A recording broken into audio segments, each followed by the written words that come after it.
Se você já fez uma questão de estequiometria, balanceou a equação certinha, fez a regra de 3 certinha e mesmo assim errou a resposta, eu preciso te contar uma coisa: o problema quase nunca é a fórmula, é um dos 7 erros bobos que praticamente todo mundo comete. E o pior, são erros que uma vez que você aprende a evitar, nunca mais voltam. Fica até o final, que o erro número 5 é o que mais pega as pessoas nas provas.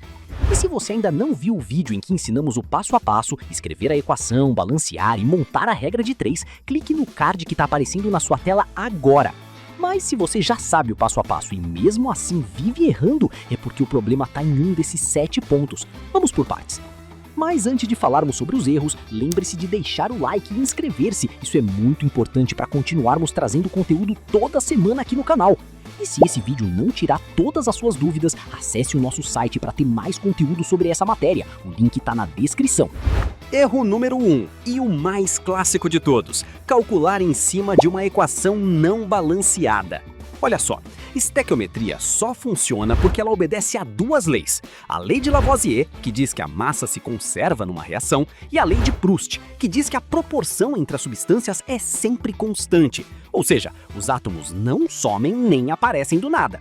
Se a sua equação não está balanceada, essa proporção que você vai usar na regra de 3 está errada desde o início. E não importa o quão bem você faça o resto da conta, o resultado vai estar furado. Por exemplo, Fe mais O2, formando Fe2O3. Se você sair fazendo regra de 3 em cima dessa equação assim, sem balancear, o resultado já nasce errado, porque tem um átomo de ferro de um lado e 2 do outro, e 2 de oxigênio de um lado e 3 do outro. Balanceando, ela ficaria 4Fe mais 3O2, formando 2Fe2O3.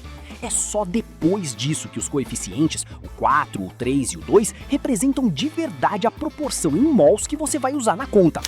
Regra de ouro: antes de montar qualquer regra de 3, pare e pergunte: essa equação está balanceada? Se não tiver certeza, balanceie de novo. Nunca pule essa etapa. Erro 2. Confundir coeficiente com quantidade de mols e usar índice em vez de coeficiente. O coeficiente que fica na frente da fórmula, aquele número grandão, é a proporção em mols daquela substância na reação.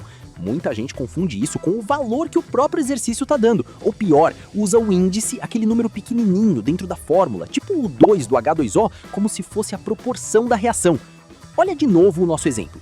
4Fe mais 3O2 forma 2Fe2O3. O 4, o 3 e o 2 na frente das fórmulas são os coeficientes, a proporção em mols. Já o 2 e o 3 dentro da fórmula Fe2O3 são índices e não entram na regra de 3 da mesma forma. Se a questão pede quantos mols de O2 reagem com 5 mols de Fe, você usa a proporção 4:3, não o índice de dentro do óxido. Isso é reflexo direto do erro 1. Se você não separa bem, isso é a proporção da equação, de isso é o valor que o problema me deu, você embaralha tudo na hora de montar a conta. Erro 3. Errar a relação mol-massa-volume. Esse é onde a prova realmente separa quem sabe de quem decorou. Confundir as relações entre mol, massa e volume.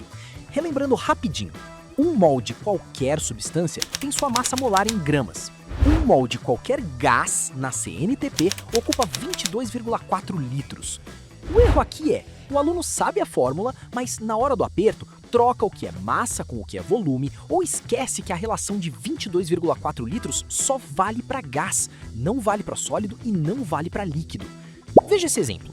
N2 mais 3H2 forma 2NH3. Se a pergunta for, qual a massa de NH3 formada a partir de 0,4 mol de N2? Aqui o problema te dá o dado em mol e pede a resposta em massa. Então, antes de montar a regra de 3, eu preciso converter a proporção da equação, 2 mols de NH3, para massa, usando a massa molar da amônia, 34 gramas por mol.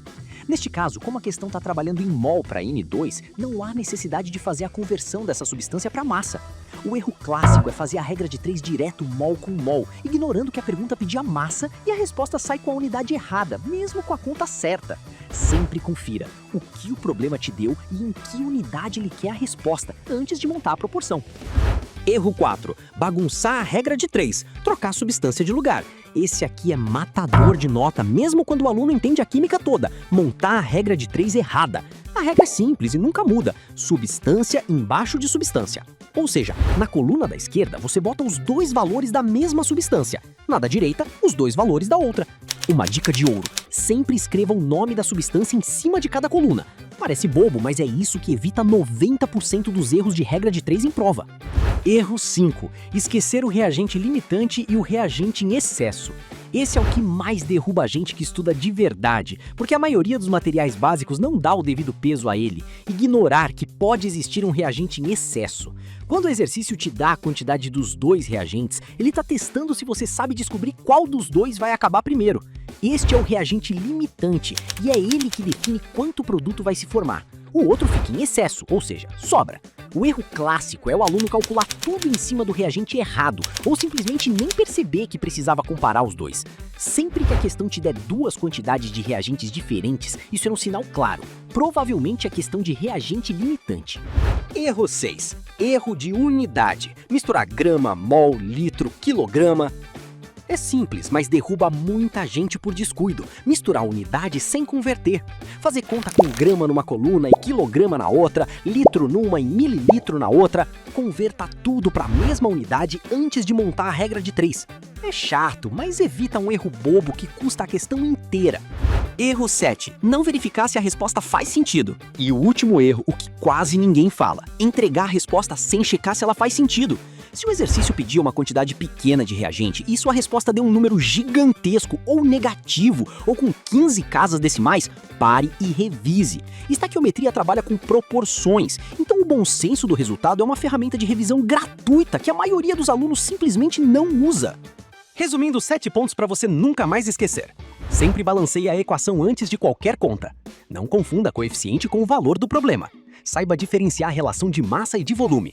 Substância embaixo de substância na regra de 3. Fique de olho no reagente limitante quando o exercício der duas quantidades. Converta todas as unidades antes de calcular. Sempre confira se a resposta final faz sentido. Se você chegou até aqui, deixe nos comentários. Qual desses 7 erros é o que mais te pega? Isso me ajuda demais a saber o que trazer no próximo vídeo. E se você quer treinar tudo isso na prática, com exercícios resolvidos passo a passo, o link tá na descrição. Se esse vídeo te ajudou, deixa o like e ativa o sininho. Te vejo no próximo vídeo.